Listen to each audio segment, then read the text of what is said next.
Welcome to Keith Knight Don't Tread on Anyone and the Libertarian Institute. Today I am joined by KenziePuff. You can find her at KenziePuff.com. She is a wife and hobby. And at KenziePuff.com, you can find great shirts like the one she's wearing now that say, so to speak, by a certain German philosopher. Kenzie, thank you so much for taking the time today. Yeah, thank you so much for inviting me. This is going to be fun, I think. You tweeted out on March 22nd, a shot heard around the world, and you said, women are born knowing the rules of the game. Men are conditioned not to dare ever learn them. All the red pill does is teach men the rules of the game. This infuriates many women because we all know what happens when men and women compete with the same knowledge.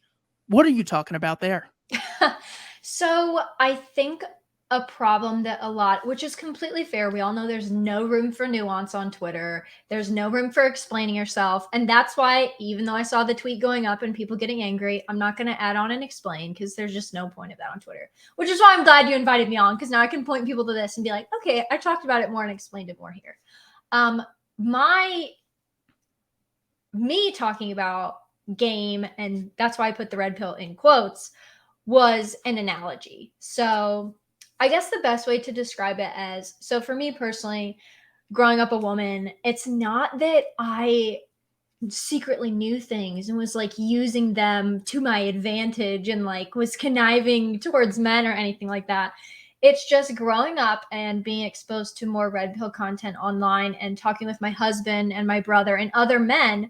I didn't realize that there are big differences between the male and female experience from a very young age. Things like boys being treated differently in school, girls inherently doing better many times in school, boys being punished for their rambunctious nature and things like that in schools. I didn't experience any of that, obviously, because I'm not a man. So those were things that I saw happening, but I guess just didn't really think anything of it. And to me, that I hate using the word privilege because that's such like a dirty word these days. But it really was me being unable, even though I was a tomboy, I was not a very super girly girl growing up. And I did have a lot of male friends when I was a lot younger, but I never talked with them about, so why are you in detention? I just didn't do my homework. They would be in detention for things like throwing little, paper airplanes and stuff around the classroom and messing around and having too much energy and chatting and making jokes about the teacher and things like that. I was just there because I just didn't like to do my homework. I never thought to ask men those things and ask men how their experience was any different from my experience. And so when I said the rules of the game, a lot of people took that to mean the red pill version of game, which we can talk about as well, because I do think that applies in some ways, obviously. I think a lot of women don't have to think about where their place is in society. And obviously now we're told the exact opposite with feminism, that, well, no, actually women struggle a lot. And we're told that. But when you look at the empirical evidence, it just doesn't, at least for me personally, it just doesn't track. And that's not to say women don't go through hardship or anything like that. Obviously we do. Obviously, I just said I was in detention. I didn't like school and I was a girl. So there's outliers and there's things that women experience that men don't experience that are difficult. But for the most part, we live in a society, meme phrase now. We live in a world where men are not allowed to be men. And I think that was my main point, is I think a lot of women growing up and even adults do not understand that is something that a lot of men, whether they realize it or not, have to deal with, is just balancing how manly and masculine can I be without people telling me that I'm toxic. And so that was the main point of my thread. Obviously, using buzzwords like red pill and things like that, people got all up in arms about it, and I got called a pick me and all sorts of nasty things. But I really did not. It's not that I didn't think that tweet would be controversial. I just didn't realize it would take off as much as it did. And what's funny is I tweeted that right before I took a Twitter break. So I tweeted that and people were like, wow, she really just dropped this bomb and then left Twitter. Every once in a while, I'll take a weekend, like Friday to Sunday or Friday to Monday Twitter break. And that happened to be one of all this time. So I come back to Twitter and it's got like, I don't know how much it ended up at, but I was very shocked. but we can talk about all that. Oh, anytime I find the self-discipline to just mute conversation and notifications, I feel like I should be giving an acceptance award. It's so difficult to turn those things off. Yeah. So my whole thing with the toxic masculinity and bashing men for being men simply is the lack of precision that these arguments sort of make. So it's some of the most powerful people in media, in politics, in university, both K through 12 and college universities, and them saying things like men can be toxic, just as I'd be against negatively generalizing blacks or Russians or the elderly. I would really try to take a little bit more care. Of course, you always have to generalize to get any significant point across. So it's not necessarily generalization, but it's this vast, constant negative generalization that does not distinguish between a guy who's very ambitious and wants to be, I don't know what you could put in the manly category, someone who wants to provide for a woman, get her a house, and provide her with kids and a stable income, and Harvey Weinstein. That both of those are toxic masculinity. So serial rapist and guy who really appreciates things like tradition and thinks a woman's role is to stay home and raise kids, which is not terrible if the other side of that coin is men have the obligation to work. That's not a totally fun thing to do. There's a lot of pressure there. So simply believing in gender roles, the lack of precision is my only objection to that. Do you see the same thing, or am I missing something with their imprecise criticism of the toxic masculinity they see everywhere? Yeah, no, I agree with that. And I actually think there's a parallel almost between that and a perception that people have about, I guess we'll just call it the red pill sphere, and just ask anyone listening to understand that when we're talking about that, we are talking about the guys that talk about gender dynamics. Obviously, red pill is just a matrix reference. It's not supposed to be political, but in this context, that's what it'll be. One of the biggest criticisms that I see, and a lot of people who saw the phrase red pill and had a visceral reaction to my tweet, were people that have an issue with the red pill guys because they believe that they're generalizing women and they're making a moral judgment about women and saying women are bad and we should warn men that women are bad. And not all women are like that. We call it NAWALT in those circles. Not all women are like that, which is true. But like you said, sometimes you have to make generalizations to get a point across. And I just think a lot of the people who have criticisms of the red pill in this context believe that they're making some negative, evil, moral judgment about women. And that's honestly just not true. And to me, if you've read, I can see how many criticisms come off that way. Absolutely. But if you've read the material and watched these people and how they talk about topics, it really, I hate the word nuance because it can be cringy sometimes, but there really is some nuance needed, and not making a blanket statement like, oh, all the red pill guys just hate women. And it's really funny. A lot of people will say, oh, the red pill guys hate women, but we shouldn't say that all women are the same. But you're making a generalization too. So there's that too. So here are three things I believed, I want to say sophomore year in high school. I'm pretty sure it was sophomore year. Whites invented racism and colonialism. America invented slavery. Not an exaggerate. I'm not straw manning. This is literally what I thought. And three, men are the shallow sex, caring only superficially about looks, while women care much more about what's on the inside. They just want a really nice guy to be there for them. We know the first two are absolute lies. Do you think the third one is also a lie? Yeah, actually, so there's a phrase that goes around the red pill community, which is men love idealistically and women love opportunistically. So there's a sentiment that women are the romantics because of the rom-coms and things that we love and everything like that, and men are the rational ones and they're not really into the romance. Sometimes you got to push your man to do something romantic because it's just not in their nature, when actually I think if you look at the evidence, that's not really true. I think that's not a true stereotype. I think the way that a lot of men do things, maybe they're afraid to be romantic and open up perhaps, But in a lot of ways, men view women as something that should be put on a pedestal, which is a very romantic thing to a lot of people. Kind of a problem, but we could get into that later.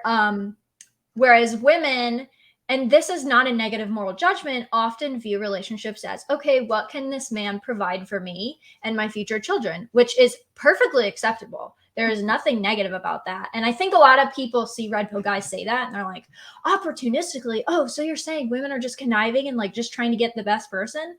No, but also trying to get the best person for your future family is a good thing. I think that's something great in women's nature that they should hold on to and not push that away. But that kind of goes against popular perceptions that women care about what's on the inside and that's all, and it's just character and things like that, which isn't necessarily untrue. You hear women say all the time, oh, I hope he's funny, and just little things like that, which are considered character traits. But when you really get down to it, they will say things like, I want him to have a really good job to provide for my kids, which is totally fine. And I don't know why. I don't really know where that came from. Maybe just like general stereotypes about women being emotional and things like that. I'm not really sure, but no, I think that third one is untrue too. It does sound to me like the people who curse the profit motive or economic ambition. I just want to ask them, compared to what? Okay, women are looking for a guy with a good job. Okay, so women should either have no standards for what a guy does with his sacred time on earth, or they should be looking for a bad guy with a job. Like all the pimps get a lot of, even if they're low income pimps, let's call them, they get just as much attention as the entrepreneurs of the world. Really? Can we ask, compared to what with any of this stuff? Or has real life become Twitter, where there's no nuance even in our real life discussions?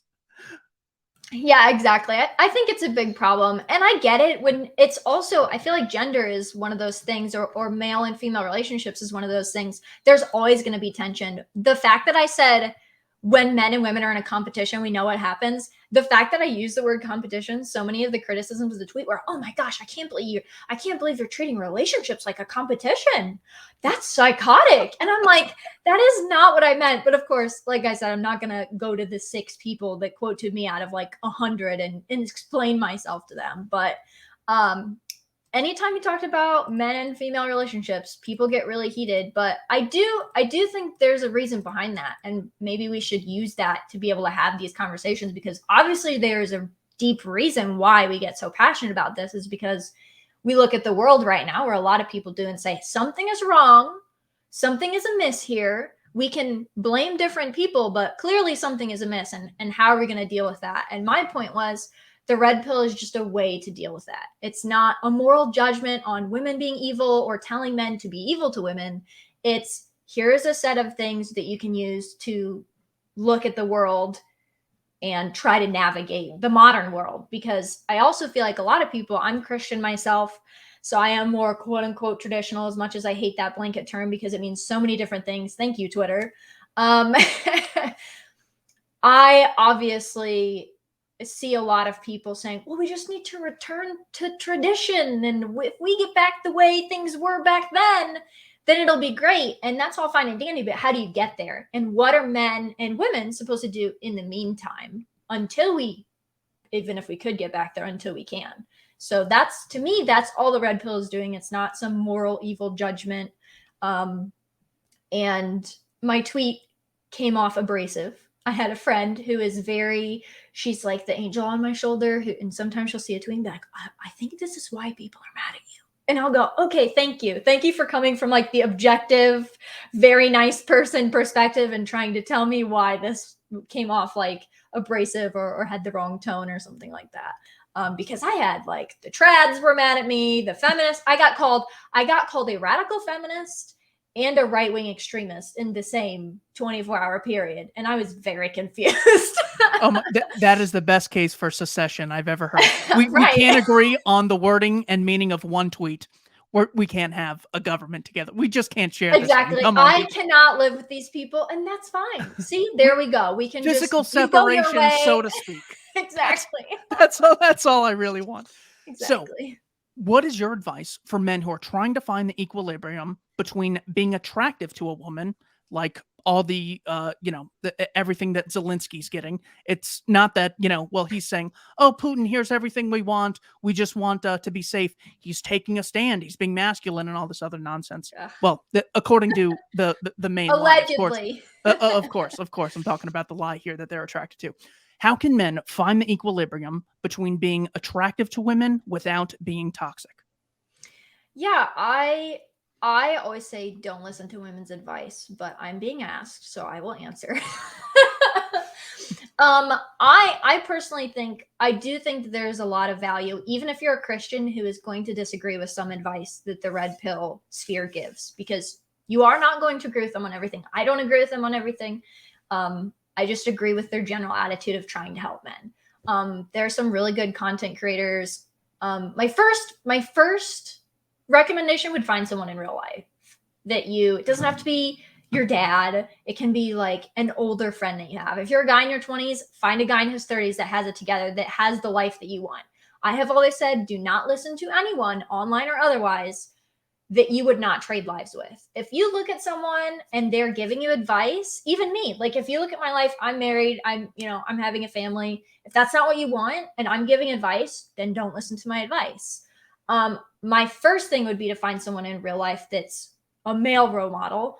Don't go ask your female friends how to get a woman. That's silly.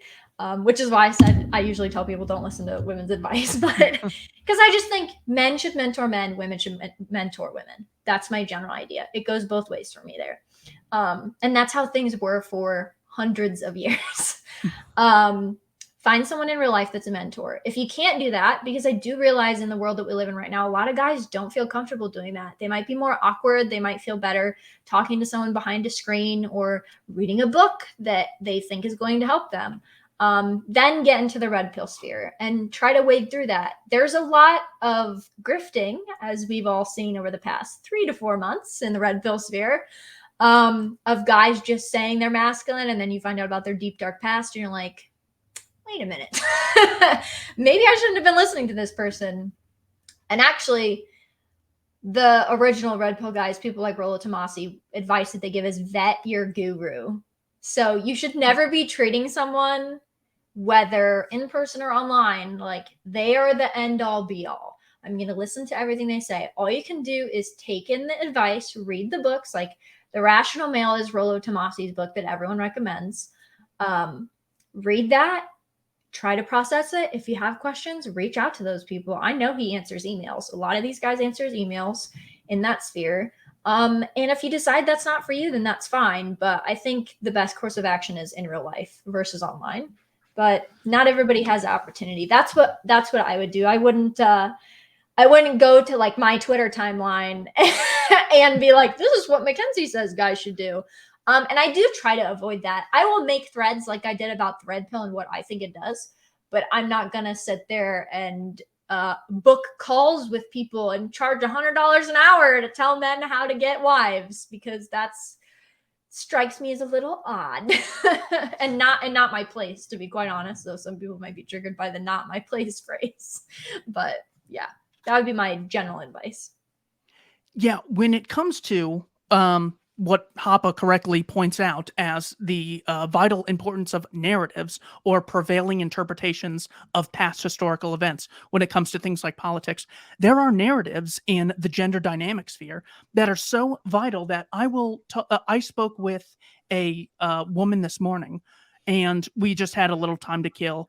And she had, asked me about the whole Chris Rock and Will Smith thing, and then said, but the good thing is that the women who were hosting, they did such a great job. And, women have to work twice as hard to get half as far as men do. So I said, oh God, what did I say? The first thing I said, well, there was 3 of them. So did they only have to work 33% as hard? Was it equally divided?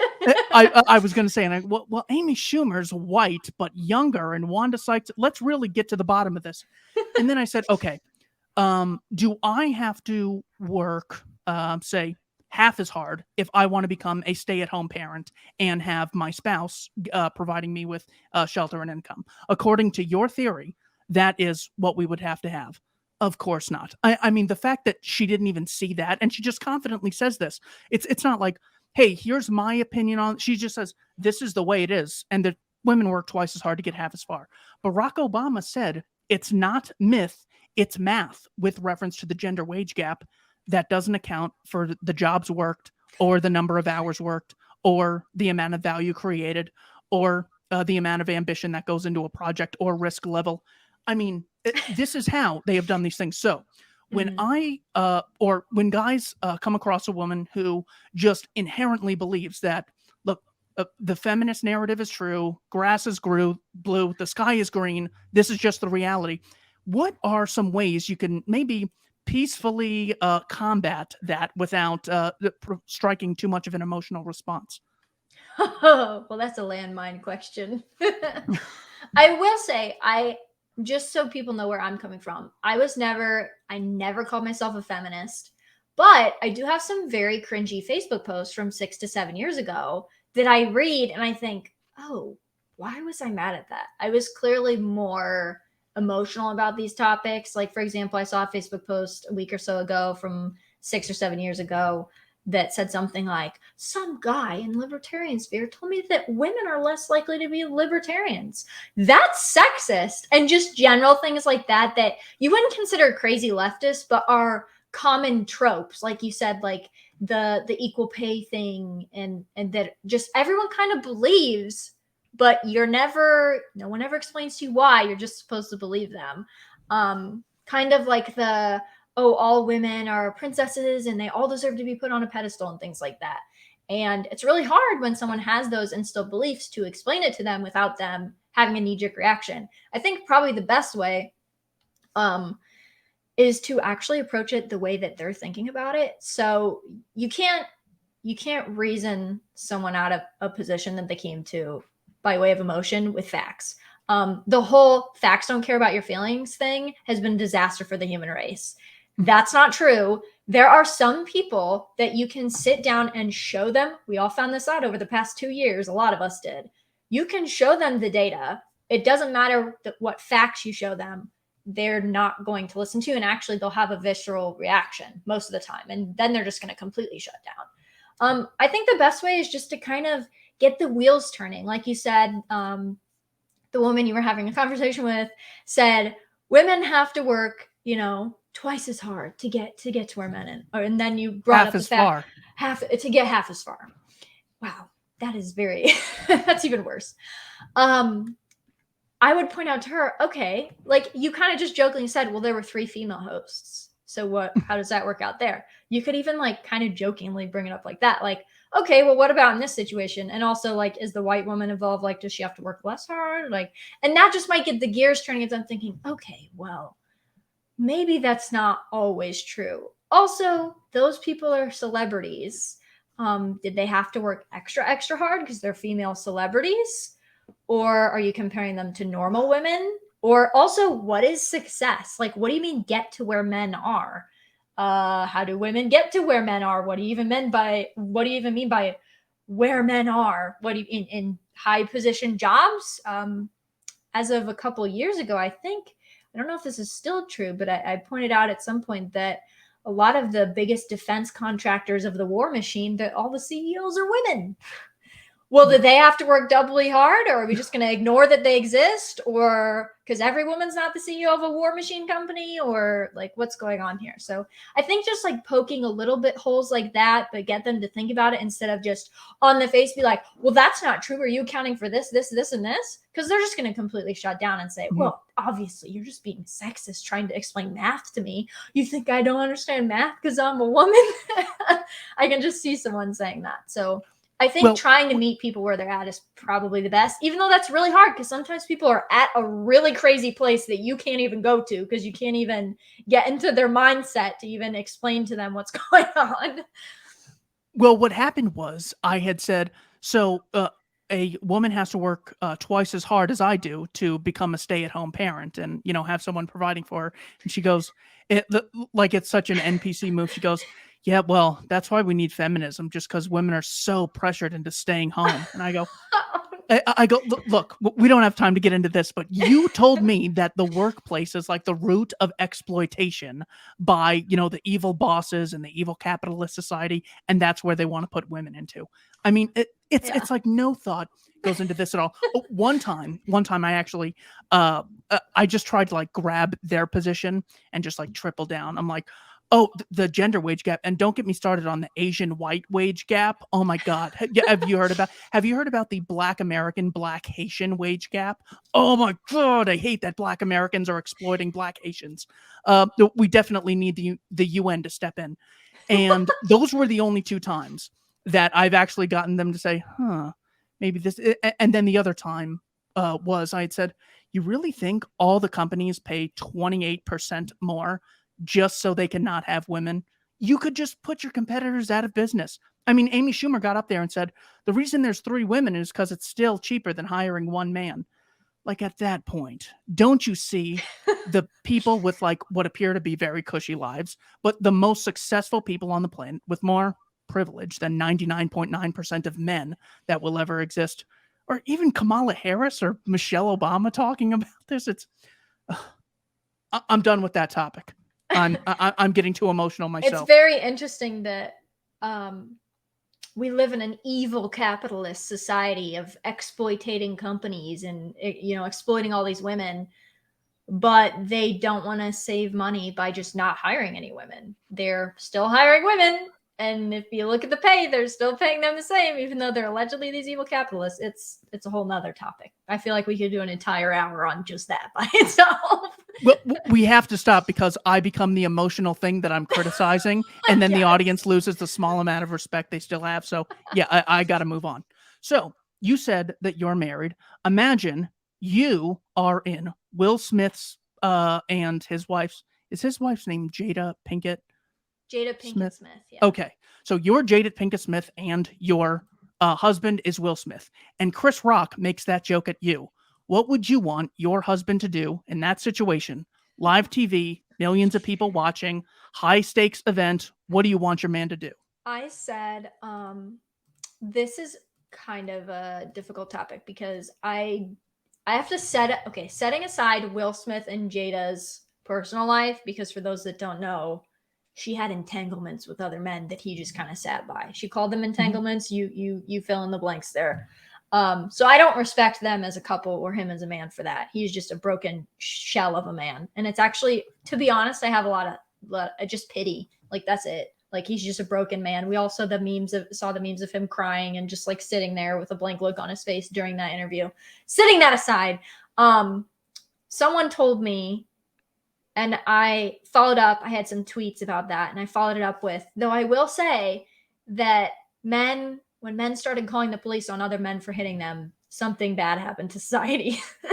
Something when we started not thinking it was okay, and of course a bunch of libertarians responded to me saying, well, that violates the non-aggression principle. I said, if someone calls me a slur, like the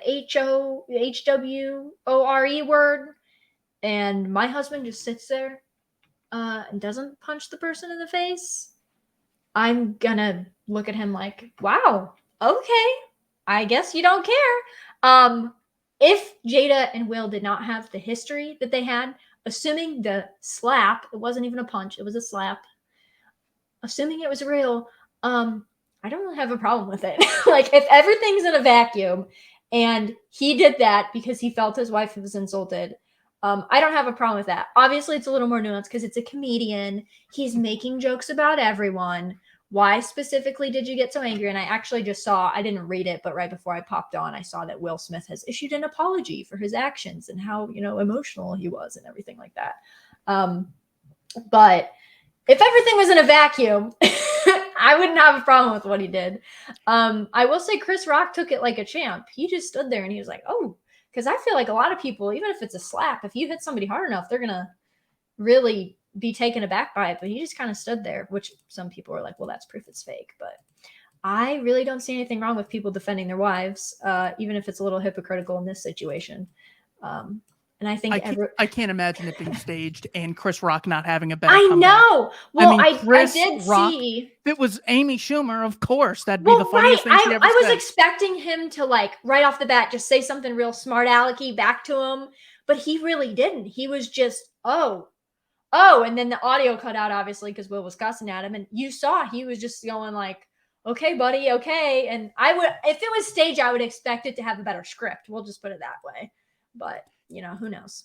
Yeah, and you can just see it just seems so fake because Smith is laughing at the joke, and then Yeah. within seconds, you see Chris Rock respond to him standing up, and I just didn't think the joke was that bad. I didn't either. And this is not to say, always just sit back whenever anyone insults your spouse or girlfriend. Of course, I'm totally for the standing up, and the occasional slap in the face is often necessary to people who won't stop disrespecting you. But this just didn't seem like it fell into that category. What you said, the WH term, certainly That would have been, yeah. that falls into it. But I mean, just to see him be totally okay with his wife sleeping with this guy August and having that relationship, but Chris Rock says something. What happened? That's over the line. Yeah, there's the line, the most squiggly line you could possibly have for a compass. If you watch the Oscars in 2016, Chris Rock actually said something way worse. He said Jada is boycotting the Oscars, which is kind of like me boycotting Rihanna's panties. He says, I was never invited. And I go, well, that seems a little more well thought out than G.I. Jane 2. Can't wait to see it. So I think it might have been both of those, but either way, I just didn't think it was a great look overall. But anything else on that? Yeah, it definitely wasn't a good look. I think it mostly wasn't a good look because of the history that everyone kind of knows about, because unfortunately their private life has been so public because they're celebrities. And to watch somebody get dragged through all of that, and then a comedian makes just a joke, which a lot of people didn't even find that offensive. That's the trigger. I think that's what made him seem so weak and not like a strong man moment, because had none of that happened and Chris Rock said something about that, like Jada, and he did that, and then we found out, oh, she has a disease that makes her lose her hair. So it's like, it really bothers her. Then it might've been like, okay, we'll give him a little wiggle room. It was still kind of a wimpy move to do that in public in an award show, maybe go up to him after and bop him in the head or something. I don't know. But the fact their history kind of makes it it's a very wishy-washy situation. It's like, I don't really want to take anybody's side on this. That's how I felt, at least. I'm like, I'm just making fun of everyone involved. We'll just do that. Yeah, Hollywood, even like a nuclear strike would be retaliatory at this point. So we don't have to watch out for anything we say when it comes to these people who every time they get in front of a microphone, they advocate the government supremacy of statism constantly. Yeah. So I was sort of asked by a number of people to do a show on this issue, but I didn't really know much about it. So the book that was recommended to me was The Rational Male, Rollo Tomassi. This, I guess, is the first of 4. There's 9 iron rules. I want you and I to go through each one. You give me your response to each one. Iron rule number 1, frame is everything. Always be aware of the subconscious balance of whose frame in which you are operating. Always control the frame, but resist giving the impression that you are. Thoughts on rule number 1? I think frame is really important. I have The Rational Male.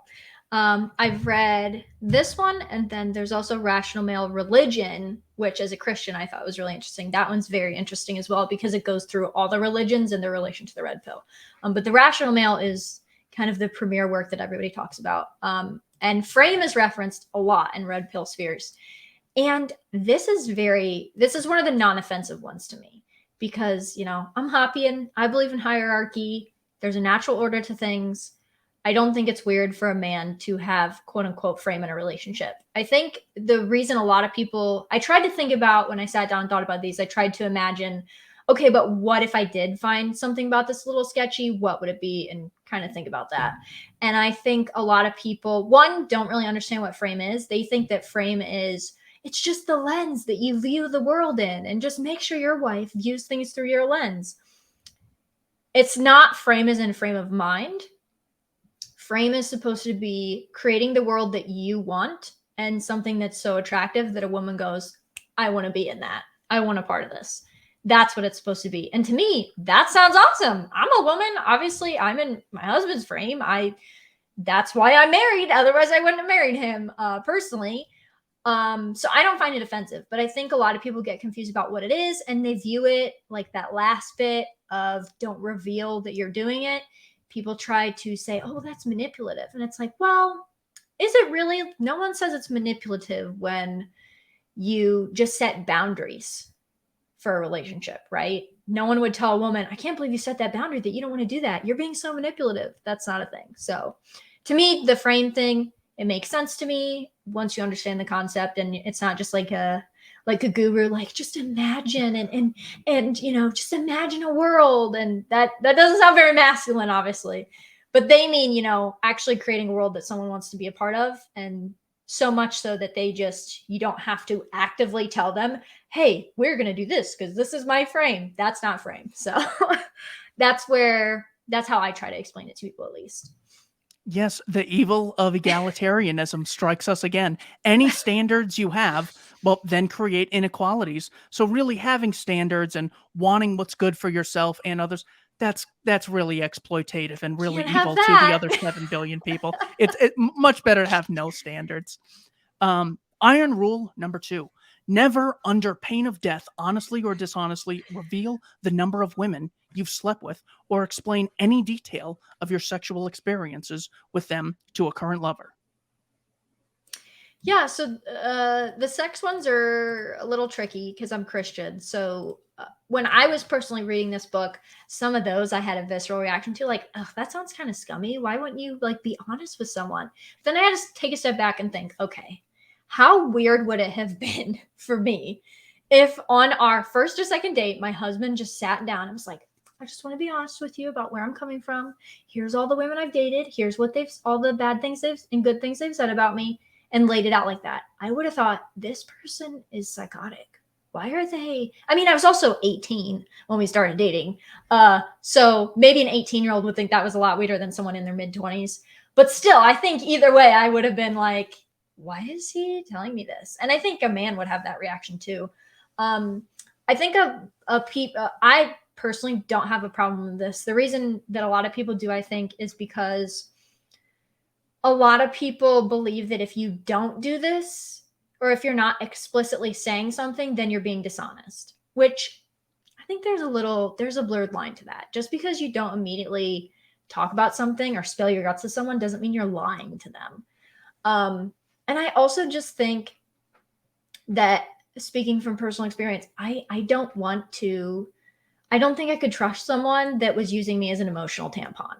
Like, if a man was constantly telling me, oh yeah, I had this bad relationship, and you're dating someone and they keep bringing one, if you're dating someone, especially a woman to a man, and the man keeps bringing up past relationships and, oh yeah, me and this girl did this thing, you're going to start to wonder, oh, why is he doing this? That to me seems more scummy than just not talking about it and just progressing the relationship. And maybe if it comes up down the line, maybe. But I personally, I don't think, especially about personal subjects like sexual history and stuff like that, I wouldn't want a man sitting down and spilling his guts to me. That honestly, this might be controversial, that seems like a very feminine thing to do. Like, to sit down and just spill your guts and just be emotional about things and just be totally, whatever. That doesn't seem like a very masculine thing to do. And I think that and frame kind of go hand in hand. If you want somebody to respect you, they need to just kind of trust you on that, and just trust that if it was an actual issue, if there was something in your past that might actually become a huge issue, you need to be able to trust that the person's going to bring that up and not need to lay everything out on a first or second date. Otherwise, they might be hiding something. It's like, well, if you think they're hiding something, why are you with them anyway? So yeah, that's where I come at from that. Iron rule number 3. Any woman who makes you wait for sex or by her actions implies she is making you wait for sex, the sex is never worth the wait. This one really makes people mad. For multiple reasons, I think. So I think the reason why this one makes people mad is people take this rule as meaning, guys, go out there and your only goal should be to have as much indiscriminate sex as you possibly can. That's not the point. The point with this is supposed to be determining whether somebody genuinely desires you or they're just kind of pulling you along because they like want free stuff from you. They're doing that kind of thing. That's all it's supposed to be. It's not supposed to mean go out and bang as many women as you can. If she doesn't bang you on the first date, then you failed as a man. It's just supposed to illustrate, which is talked about later in the book, that genuine desire, if a woman has genuinely is attracted to you, she's gonna show that. She's not gonna like play coy and be like, I don't know, maybe I like you, and that should come off as a red flag if someone's like, I don't know, we'll see. And I think obviously if you're coming at this from a Christian perspective, like I am, you might have problems with the premarital sex thing. Completely understand that.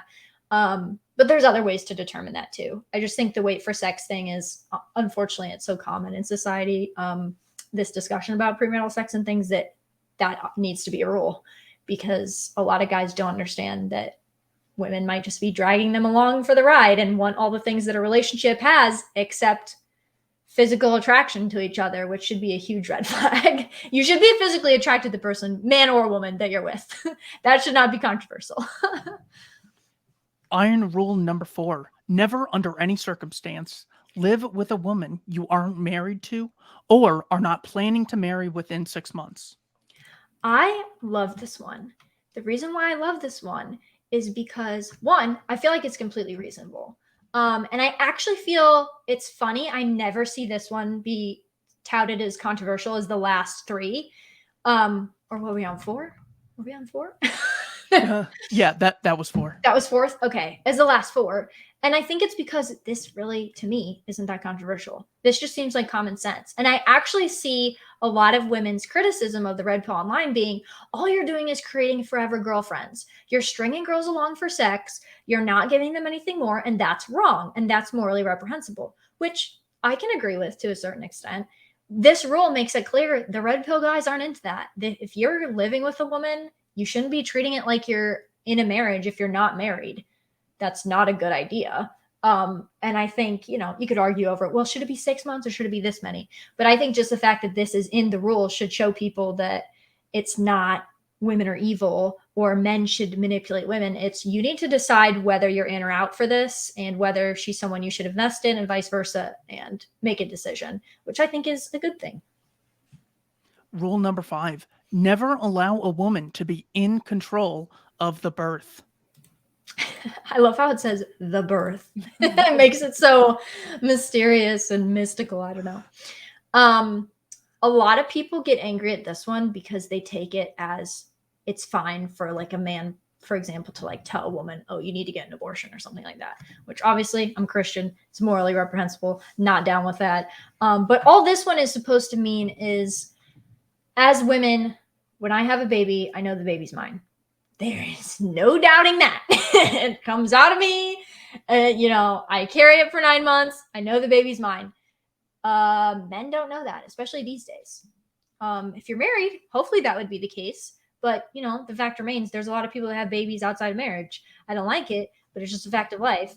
And all this is supposed to tell men is basically wrap it up. Like, do everything you can to make sure if you're going to be having premarital sex with these women, you're not going to get a choice once she's pregnant. She's going to decide what she wants to do with that kid, whether you see the kid, whether the kid even gets to exist anymore. So you need to do everything you can before that to try to, if you don't want a kid, take some precautions. Don't count on the woman you're with to hope she's on the pill or she told me she's on the pill, so she is. That's not a good idea. So to me, this one kind of sounds controversial, maybe because of the wording, but when you actually think about it, to me, it's not really that controversial of a rule. All right. Now we're getting into the controversial zone. Rule number 6. This was one that when I heard it, I just recoiled because I was like, well, he's certainly speaking negatively of all the women that I know and love. So I want you to keep that in mind when you're responding to this. Iron rule number 6. Women are fundamentally incapable of loving a man in the way that a man expects to be loved by a woman. Men believe that love matters for the sake of it. Women love opportunistically. Yeah, so we kind of touched on this a little bit earlier when it came to the romantic versus rational and things like that when it comes to how we view men and women. I think the key phrase here is the way that a man expects her to. So he's not, when you just read this, you're like, is he saying women can't love? He's just calling us monsters. Like when I read this for the first time, I recoiled too. I was like, I love my husband. What is he trying to say? You know?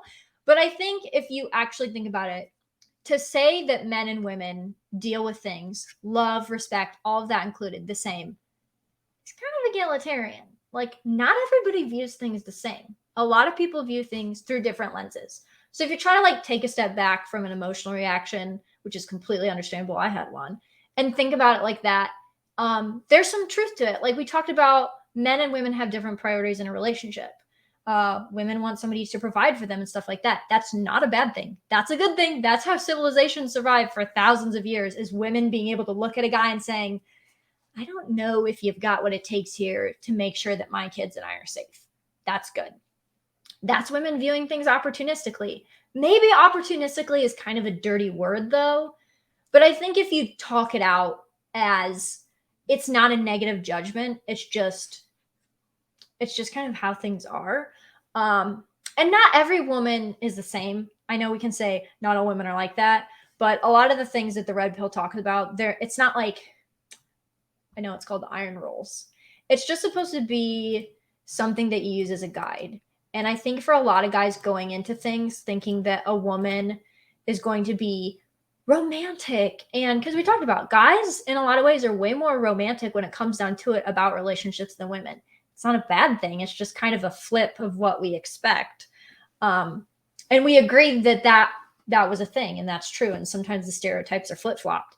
That's basically all this rule is saying, is that a lot of guys go into things and they think, oh, she's just going to like, you know, rave over me and all the time and do all these things for me just right off the bat. And it's like, no, a lot of times with women, you have to prove that you're worth doing things like that. Like a lot of the people in my family who have been married for 30 plus years, you see how much the wives love their husbands and the things that they do for them.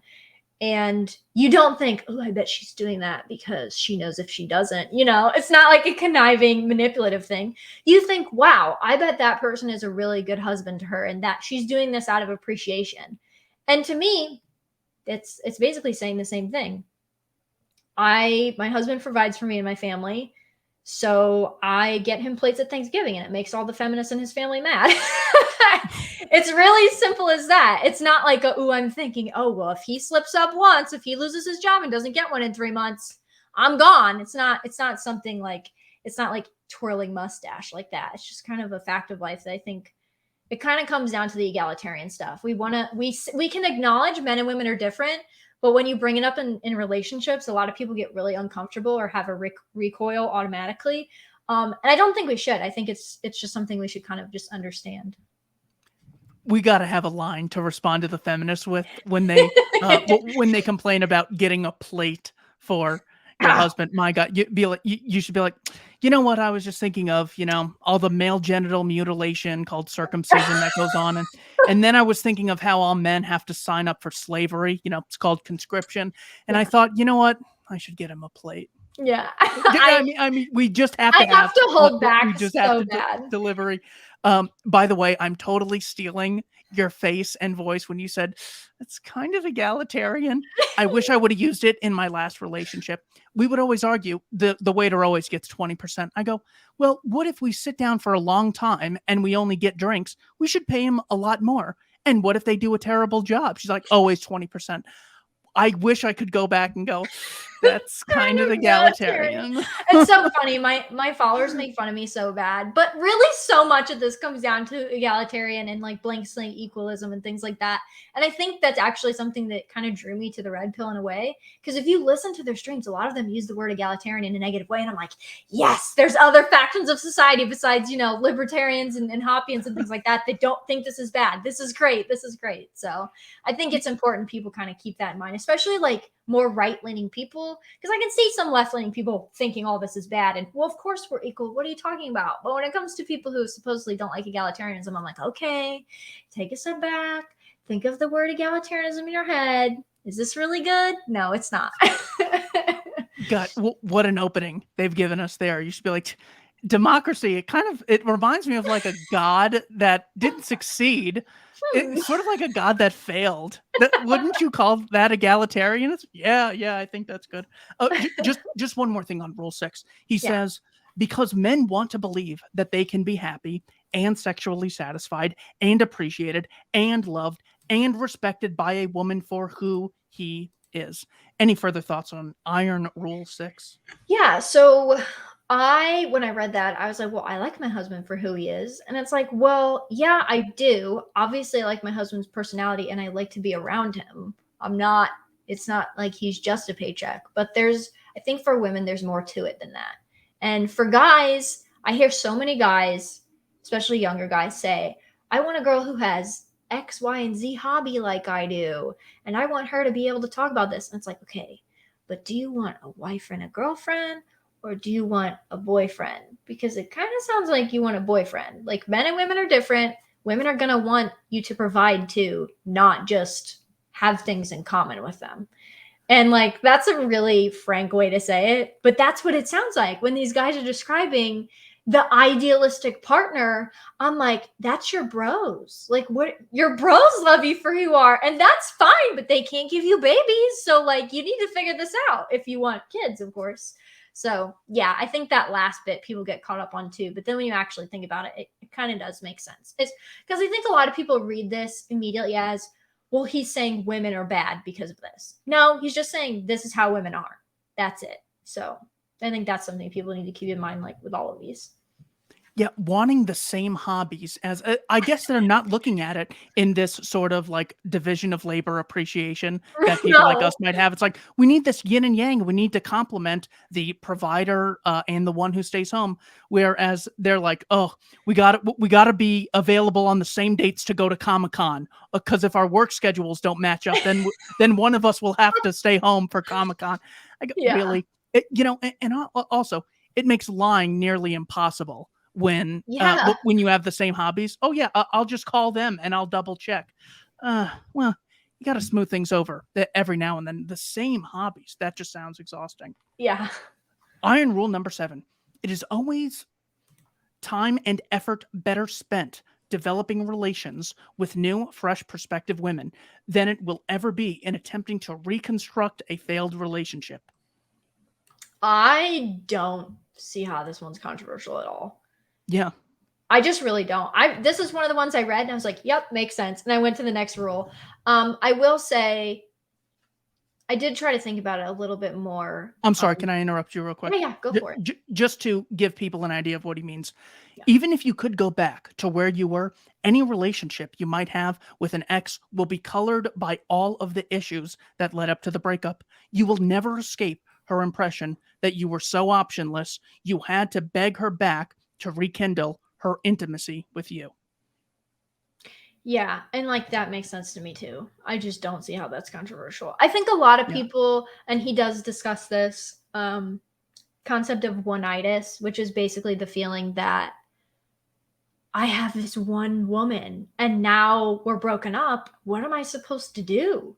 And that's when you get these guys saying, what can I possibly do to repair this relationship? Mm-hmm. And they will actually, and I've seen guys do it and it's always so sad. And you feel sad for them too, not just because it's like, oh, they're pathetic, but man, they have nothing else but that woman. And no woman wants to feel like this guy has nothing else going on except me. They might say they do. And a lot of women act like, oh, I'm his whole world. You don't want that. You want them to have other things. Like my husband has hobbies, things he does without me. We just talked about how weird it would be if you had all these hobbies and you did everything together and how weird that is. That's kind of what the concept of one-itis is. Like, I cannot live without this person. It's like the Disney prince and princess, and you'll find the exact right person for you. And if you screw that up, it's over.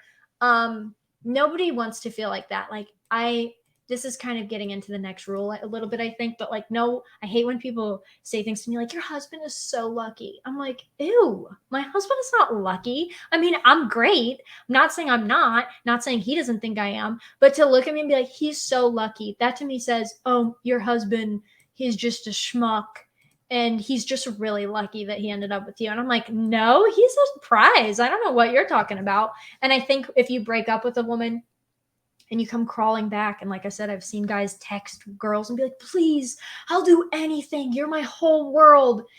No, nobody wants that. Like, even if she says like, oh, I love guys to be in touch with the emotional side. Also, you just might get the cops called on you and get a restraining order on you if you do that in today's modern era too. So it's never a good idea. And like he says, it's never going to be the same because your illusion has been shattered, especially if she's done something like really bad, like cheat on you or something like that. You're never going to be able to get past that. And you're always going to wonder in the back of your head, well, why am I with this person again if she cheated on me? Like, obviously, she's not the woman that I thought she was. And you're just treating her way better, to be honest, than she needs to be treated at that point. So. Exactly. You're trying to display your value, not apply for the Notebook sequel that Right. Ryan Gosling is just too old for. Not going to happen. Iron rule number 8. Always let a woman figure out why she won't fuck you. Never do it for her. Yeah, this one, again, seems completely makes sense to me. Maybe the phrasing is a little bit crass for some people, but if you think about it, it makes sense. No one wants somebody coming up to them and being like, yeah, I mean, I have X things wrong with me, and unloading all their personal problems and being like, you want to go out on a date sometime? I can't think of anything less attractive than someone explaining all the reasons why I shouldn't date them and then look at me and be like, but do you want to go out sometime? Like, I can be fixed. You can fix me. It's like the you can fix me instead of I can fix him thing. Nobody wants that. Now, if you have flaws, she's going to notice them, but don't tell her right away. It's like we talked about with the other rule. Don't sit down and be like, here's my sexual history, just thought you should know. Don't sit down and be like, here's all the reasons why you shouldn't date me. Now I'm gonna ask you out. That's very weird. And you think, well, no one's doing that. Yeah, they are. Yeah. Guys are very self-deprecating, and they will just go off and just list all the reasons because they think it's funny. And a lot of times and give the woman reasons to be like, well, you said that, and I'm sorry, that's a deal breaker for me. Just don't do that. It's just not a good idea. And he gives the example in Iron Rule number 9, never seriously self-depreciate with a woman you intend to be intimate with. He says, this is a textbook example of how men will resort to self-depreciation tactics in order to provoke an "it's okay, I understand" sympathy response from a woman with the expectation that she'll take pity on him for being a flawed man and give him a second or third or fourth chance or any chance at all. So it's almost like, I think some guys see it as a Hail Mary. Like, you know what? Things are not going the way that I thought they would. I'm just going to have to put it all on the line here and see what happens. Yeah, I think that's a reason why, like, because here's the thing, there's a way to kind of poke fun at yourself. It's not saying never poke fun at yourself. You hear women say all the time, I like people that are humorous. I love my husband's sense of humor, but my husband also doesn't sit there and constantly be like, I'm just not worth anything. I just really don't know why you're with me. There's a difference between that and poking like, oh man, did you see the way I threw that bowling ball and completely missed? That was stupid of me. Like, big difference between those two things. Terrible example. But you see what I'm saying? There's ways to joke about it and not come off as completely like Hail Mary, pathetic. Please just give me one chance. Like, why would anyone want to be with someone who's begging you? You shouldn't have to beg the person, because then you're just going to make that person think in the back of their head, well, if you don't like you and you don't think you're worth anything, why would you think that I would? And I think a lot of the times men are just expecting women to, like, maybe it's the be their better half thing. I hate the phrase my better half. Stop it. That means you're 50-50. Again, don't make me say the word. But nobody wants that. I know there's people that are like, no, I love when people get in touch with their feminine side. No, you don't. If you did, you would be dating a woman, hopefully, and not hopefully dating a man if you are into feminine side of things. But I'd love to see a company just embrace that idea just to see how successful they are. Our products are shit. You don't waste your money. This is our marketing. Don't buy our products. Here's our website. Visit it if you want. It probably doesn't even work. I mean, we suck so bad. Our IT department sucks. Thanks for watching, or not. Sorry you had to watch this. Exactly. You can't pretend that that's going to attract customers the way a No, confident organization would. definitely So not. the interesting thing, and the reason I think right wingers are like us are so okay with this, it's not that there's necessarily an attraction or like just this love for this message, but I think we don't have the such emotional response because he says uh, one of the primary foundations of game awareness is basing your estimation of a woman upon her actions and behaviors rather than her words or implied intents. This principle is founded on behaviorism's cardinal principle. Behavior is the only reliable evidence for motivation.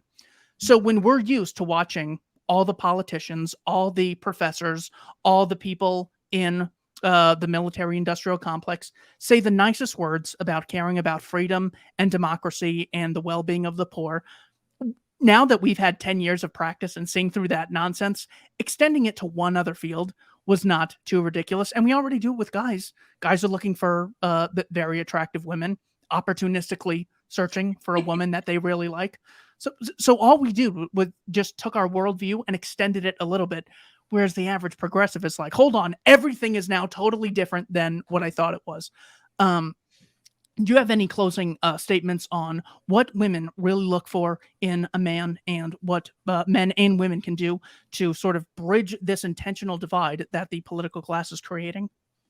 Yeah, so I something I want to touch on about the red pill and my thread and kind of tying it back into right wing and like how we can actually use it to better the world and get away from these things. Which is why I like it so much. Like you said, a lot of these things we've mentioned egalitarianism several times. You would not think, I think a lot of people would be very surprised that that was even brought up in this conversation. And it seems to me a lot of people can take that, even some right wingers, they can take all that, but they get to the topic of gender dynamics and how men and women relate to each other, and they freeze up and they say, I can't say that. I can't say men and women are different. And it's like, what are you talking about? Even some Christians, which is insane. You know, Yeah. it's like, did you not read the Bible? I don't understand. Men and women are different. And it's good. There's this concept, like we kind of talked about at the beginning. The red pill guys are just twirly mustache, evil people who hate women. One of the most common things I have heard Rollo himself say, other red pill guys with their channels that draw out off of his work and other people's work, is men and women are not equal. They're supposed to be complementary to each other. Yeah. And I honestly think that's a really beautiful way to look at it. When we're pointing out the differences between men and women, we're not making value judgments or saying men are evil or women are evil like so many ideologies do, like feminism. And to be honest, a lot of the black pilled guys who some people read this red pill stuff and they do get really angry at women and they get into a really bad place, which people like Rollo actually condemn those people and say, listen, you got to get over that river. I get this is kind of a shock to you, but get past it. This is just how things are. These are the tools that you can do to use to navigate through that. And that's all it is. And in many ways, I think that's what a lot of people like us do online with discussion and telling people to read the philosophies and economics and things that we're into. We're not, and this is why I'm not a doomer. I am not one of those people who's like, oh, things are so bad, the world is crashing around. No, we have the best tools probably ever to turn the ship around and pull back the curtain, so to speak, on, everything that's going on and show people what's going on and then come up with actual solutions to fix it. And to me, that's all the red pill is doing when it comes to gender stuff. That's all that we're trying to do when we talk about things like the military industrial complex and things like that. It's not to say, oh, look how bad it is. It's to say, here's what it is. We know that now. Whereas maybe our parents and grandparents didn't realize what was going on. We do. Let's move forward knowing that and come up with strategies to actually fix it. So I think the best thing people can do is just educate yourselves. If you're someone that's listening to this and you had those visceral reactions, like Keith and I even talked about, we had visceral reactions to some of those rules and then we thought about it and maybe warmed up to it a little bit. I think a lot of people have that when it comes to libertarianism and right-wing ideas and things like that. They have a visceral reaction, but when you look into it, all this stuff is connected. And I think that's something that people need to remember. And we've got the tools. We just need to put them into action. You and I are on the pro-life aspect of the libertarian wing. And I remember that it was one of the things that I held on to for like the shortest amount of time. It was like that and circumcision. Right when I came across opposing arguments to these, I was like, all right, I've been wrong for like 10 years on this. Yeah. The only thing worse is being wrong for 10 years in one day. I'm going to start right now and I'm going to go back. I think it was first hearing an abortion doctor. So that was like, okay, at the very least, second and third, that has to be off limits. Yeah. We have to treat it as though it's a baby. But, first trimester, that abortion's totally legitimate. And then I came across the concept of size in the universe. So if you keep zooming out, people get really, really small. And you could even see like these big heads on Easter Island, 1,000 times bigger or something, bigger than a human being. But we could still see more value in that human being, depending on who it is, of course. And then I go, well, the fact that we're talking about like a seed of a human being, that is still something that we need to appreciate. And for us to barbarously say it's no more than a pimple is totally uncivilized. We're not appreciating. I think Rothbard said it so well in Egalitarianism as Revolt Against Nature. He goes, if men and women were like ants, just totally interchangeable, who would care if they live or died? Oh, they're oppressed by what? Something that's totally, inane and similar to themselves. No, it's this ability for human beings to experience the world, to have senses, to have emotions, and build each other up in productive capacities. Whereas the animal kingdom is just when at the expense of others, people produce and engage in win-win trades. So with this, that was just me explaining why I am no longer pro-abortion or even take a default position. I take the pro-life position. Why are you a pro-life, anti-abortion advocate? Yeah, so I'm adopted, so that's like the biggest reason. I will say I did go when I first got into the liberty movement. I didn't know that there were pro-life libertarians. I thought you take the default, like you said, a lot of people they wouldn't call themselves pro-choice, but they would take a default position like, well, it's not my decision, shouldn't be the state's either. That's that.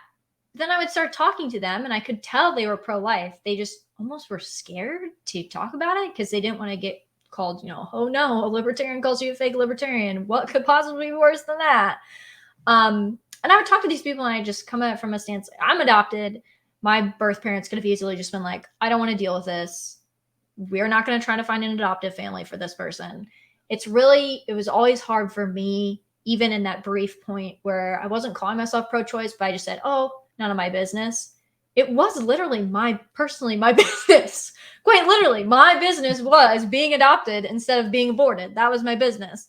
So that's kind of where I come from on a personal level, just to be completely candid, because I think a lot of people, if you're not personally invested in it, you're not going to do that. I also just legitimately, my brain just cannot comprehend any woman being pregnant and thinking that that's normal. I don't know what level of psychosis we're on that you can be pregnant, feel the changes in your body, sometimes see an ultrasound. And that's why the numbers do go down after a woman gets an ultrasound. And that's why a lot of pro-life people advocate for that, because it's really hard to see that little heartbeat on the screen and think, it's fine. It's just an inconvenience, It's so hard. So those are my two kind of personal reasons. And then just philosophically, like, to me, all this stuff makes sense. When I first got into libertarianism, a lot of people told me, you can't be Christian and an ANCAP. And I would just laugh at them. And I'd be like, thou shalt not steal. That's like, all you got to say. Okay, whatever. And then I'm like reading through the 10 Commandments, and I'm reading Rothbard, and I'm like, I don't know, guys. This seems pretty compatible to me. Yeah. And Rothbard was married to a Protestant woman. I'm a Protestant. There you go. That's all I need. Thank you.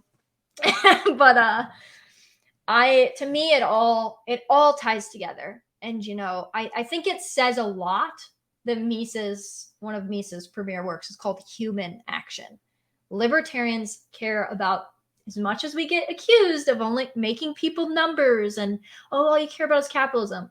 Libertarians are supposed to care about the human element and how humans are affected. Like you just gave the universe analogy and how it all ties together. And so for me, the pro-life position was the logical position. I care about humans. I care about families and how families navigate through society without coercion. They should be able to.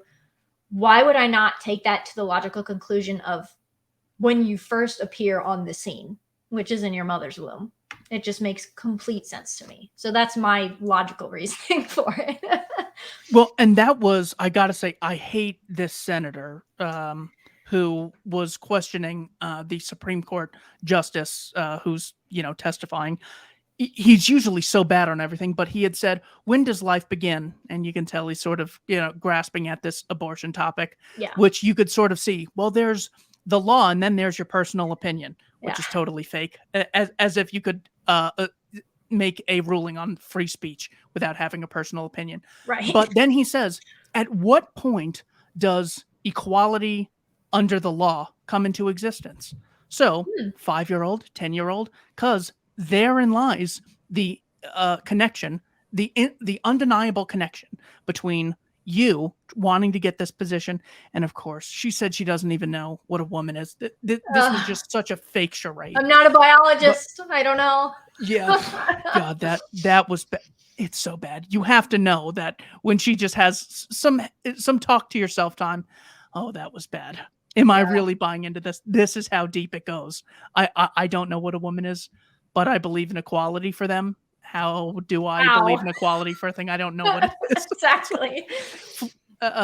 So yeah, that was really good. That this is at least being brought to the forefront, where it's becoming more and more dangerous. It's not that I was ever afraid of libertarians calling me a non-libertarian. I was always afraid women would call me a sexist, or, oh, he's dumb primitive. He's not even like real progressive. I'm looking for a really nice progressive guy. That's what I always thought. No uterus, no opinion. So, yeah, really. You were never on Epstein's Island. You can't have an opinion on that. Sorry about that. Yeah. Oh, a woman's being beat across the street. Maybe you should stay out of it. You're not a woman. Like, no, you would never say that to someone. It just, it's all absurd. This is the Kyle Rittenhouse cross state lines. Exactly. You've got to be so dumb. You've got to be so dumb. Okay, final question. What's your favorite Hans Hoppe book?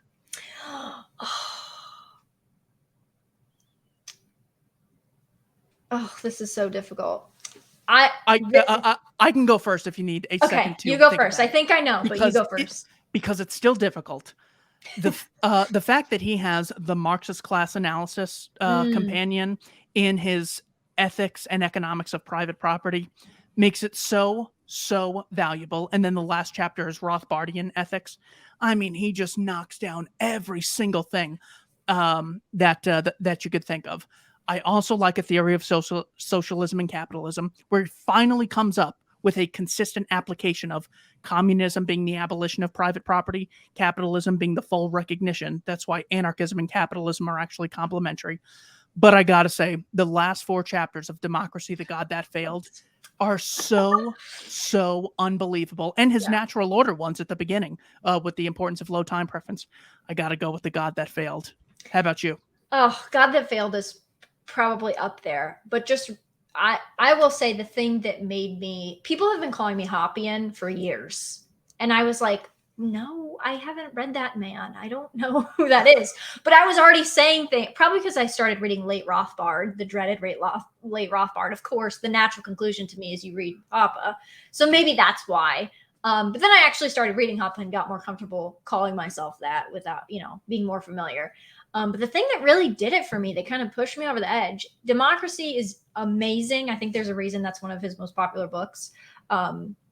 And I think it's just presented in such a compelling way. But the thing that got me finally on board, and actually really helped me a lot with my personal beliefs, was getting libertarianism right. Because I think there's a lot of libertarians that cling to the, I'm above it all. And it's almost like we're better than the left and the right thing. Like, we're better than you, instead of just embracing. And in that book, it's a short book. It is short. It might be his shortest, actually.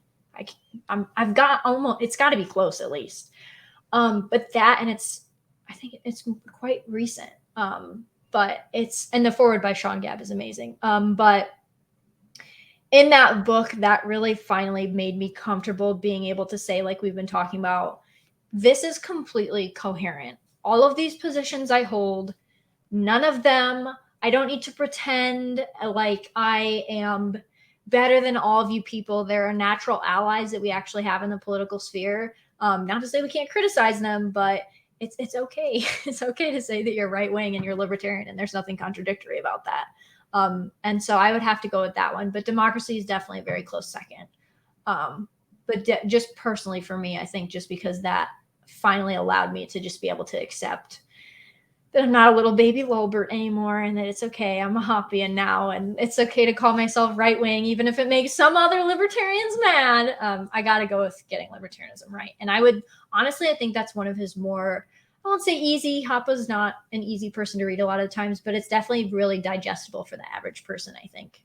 Whereas sometimes stuff like democracy gets really deep, and if you don't have the foundation, you might get a little lost. But getting libertarianism right is awesome.